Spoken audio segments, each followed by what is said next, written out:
Hello, good evening, viewers. If you are new to the channel, kindly like, share, subscribe, and please do not forget to hit the notification bell. The video you are seeing is a video of some persons in Delta State who are reportedly going to pay ransom to Fulani Militias, of course, who reportedly kidnapped some persons in the community in a place called Utopo. We understand that the activities of Fulani henchmen, or rather Fulani Militia, have been very much disturbing in that area. Yeah. But the point is, let me allow you to watch the video. We'll come back to further this conversation. We were kidnapped since 1 week plus now. On Friday, this money were contributed to, not that they have money, poor people, they were kidnapped. Look at it. This stuff here, 10 million naira cash. We bought food, rice, chicken, food, drinks, 50 black bullets. Look at them, food, jollof rice with chicken, turkey. 10 plates of jollof rice. Yeah, it's not this thing, this is cash. 1 week plus now, nothing. Some of these videos I dropped, there are other videos I cannot drop on the social media space. There are key strategic areas that we visit that I cannot post, you understand. But this is to tell you the effort that we've put in, not that we sit down in our houses and make noise. No, people who know me very well and who know people who move with us understand the risk that we take, just for the safety of our people. So we made several efforts, but because we don't have enough technology help, assistance, reason why we sometimes we feel that we're not doing enough, because we're not getting that support from those who are supposed to, who are empowered to do this, to give to us. We're not getting the support. All right. So this is Abavo that we wear at the night. This is Utopo, in Car North East local government area. So these are some of the areas that we've visited. We traveled, trying to locate these guys to rescue our brothers. Although some of the movement failed. All right. Okay. Now, Ubuluku. We traveled from Ubuluku to Obio Akumazi. Obio Orolowo Akumazi Ubnede Utulupu Utopo, moved down to Abavo. We moved down to Abavo. You drove down again to go into Mutu. Ururugbe. Yeah, this is the name. From Abavo down to this road, it is no motorable. It's no motorable. So this is the man that was kidnapped. This is the young man. After we paid 10 million naira. 10 million naira we paid. Look at him here. 2 weeks. So before Easter they kidnapped them. Wow.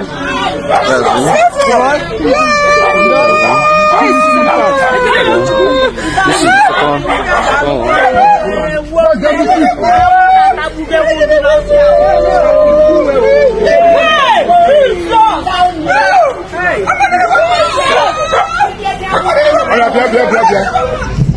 Four of them. 9 kidnappers now.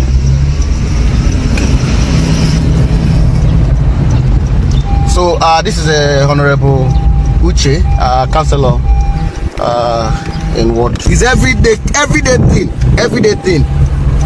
And today, thank God, they are out from the kidnappers. Then, after paying 10 million naira and foodstuff worth 1 million naira, both rice and other items which I cannot mention here, that they collected before they released them. Don't mind the way I look, okay? It's normal. It's just work. Hey, bros, hello, bros. Today, something happened today. Our brothers, two of our brothers were kidnapped before Easter holiday, and they have been inside the bush for the past since on Friday before Easter, and the kidnappers were demanding for ransom from 5 million naira. They increased it to 10 million naira. So, and this person they kidnapped don't even have this money to pay. They don't have this money to pay. This person, the kidnappers refused to release our 2 brothers. We pleaded and pleaded, they refused. What do? Can't leave them in the hands of the kidnappers. with the threat of killing them. Because the previous threat they threatened us, they also killed. This is not the first killing, second killing, or the third killing. It has, is repeated, repeated kidnapping and killing within our place. So our community decided to contribute money. We started raising the money. This is it. Some raised 1,000, 2,000, millions of naira was contributed. About 10 million naira. They now asked us to even buy more items, which we bought. This is not the first, the second, or the third. I have been reporting these cases on the media. Today, being the 1st of May, we gathered the money with what they requested, the food items they requested. We traveled from Ubuluku to Urorobe. I don't know what they call it. Edo State, not even Delta. So these guys trekked from Ubuluku, crossed Obio, crossed Akumazi, crossed Umunede, crossed Otolopo, crossed Ekukwagbo, crossed Abab, crossed how many communities they crossed with the leg? And they got to where they got to. They camped there. I want to go to that community today. They said that's their camp. Now that place where they go, now there then they that means they have been terrorized. They have been in that place. Everybody knows that these people, that place is where they stay. That's where they stay. So when we came back today, the youth were angry, and they were angry because they were angry.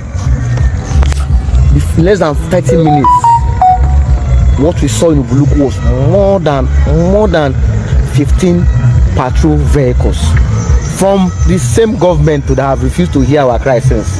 You are welcome back. Take a look at this piece of information. Of course, this is from the Vanguard newspaper. It's saying, terror. 3 states record 26 attacks, 227 deaths in 4 months.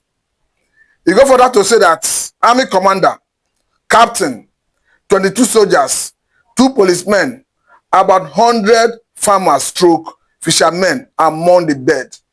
So the point we are making here is the Fulani Militia is a very serious problem for this country, and the government must, as a matter of urgency and necessity, do something about it. We have seen the other time recently where a community in Taraba State, of course a monarch, issued threats, or rather quit notice to Fulani herdsmen as a result of these disturbing activities coming from Fulani Militias.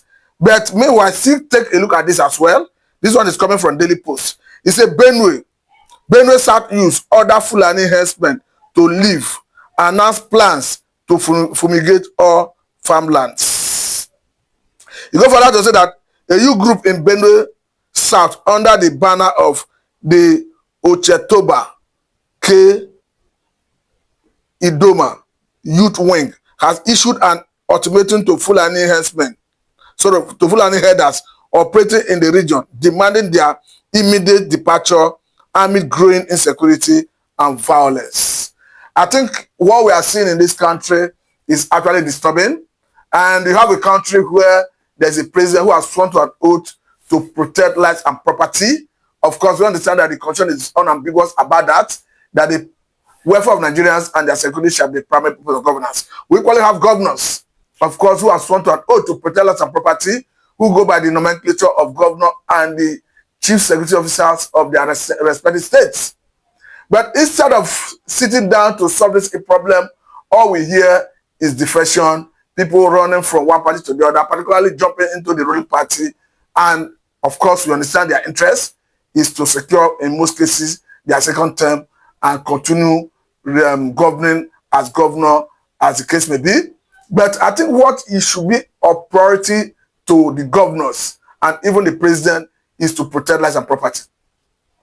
I understand that the president have said recently that they are going to take over all the forests as a way of dislodging the bandits. But let me quickly say that Nigerians are running out of patience and they are dying their numbers, because it doesn't make sense for citizens to be living at the mercy of bandits. We understand that the one that happened in those State recently, even the governor, after withdrawing guns from vigilante groups, we have seen a disturbing video as well, where you can clearly see some villagers in the forest, according to them, near or rather close to Anapete village, trying to see whether they could rescue members of their village who were kidnapped with just bare hands. So it speaks volume of what Nigerians are passing through in the hand of bandits and all of that. But the point here is the government have a responsibility to protect lives and property.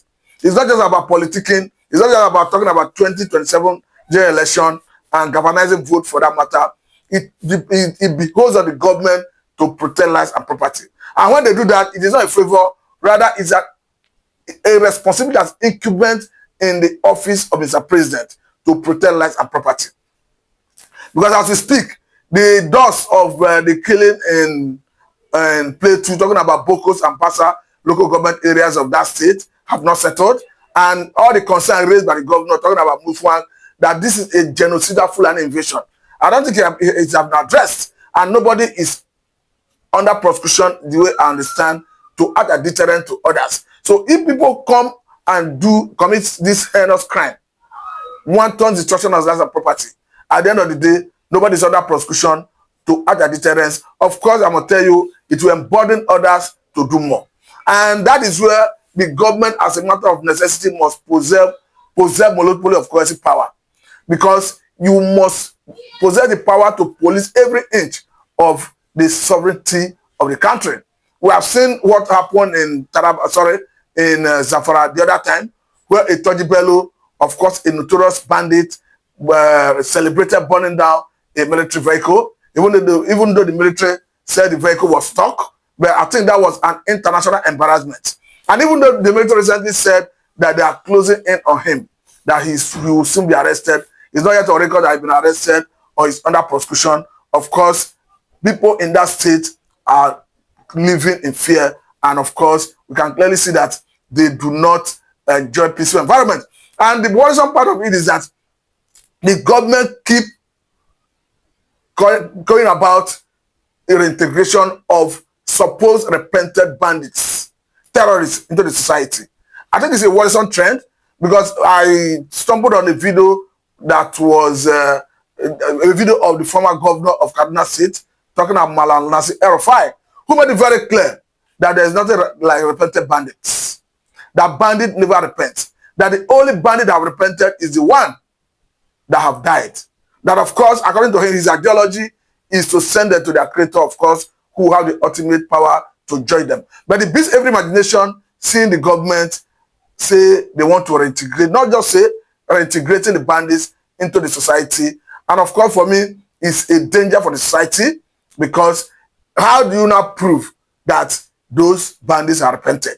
Because we continue seeing banditry unabated in spite of the number of bandits being claimed by government that they are being de-radicalized, trained, and perhaps, according to government, that they have turned a good leaf. And again, you begin to ask, Nigerians who have died in their numbers in the hands of the bandits, is it not proper for the government to arrest and prosecute these bandits to add a deterrent to others instead of going through the other door to say there's a window through which you reintegrate them into the society?